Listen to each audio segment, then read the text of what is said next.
وإذا أنعمنا على الإنسان أعرض ونأى بجانبه وإذا مسه الشر كان يئوسا قل كل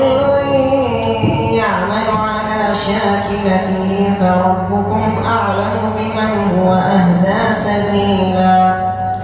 ويسألونك عن الروح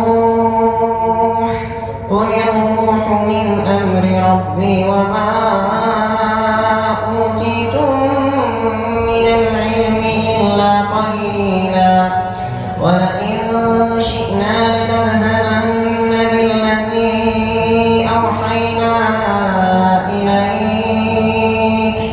ثم لا تجد لك به علينا وكيلا إلا رحمة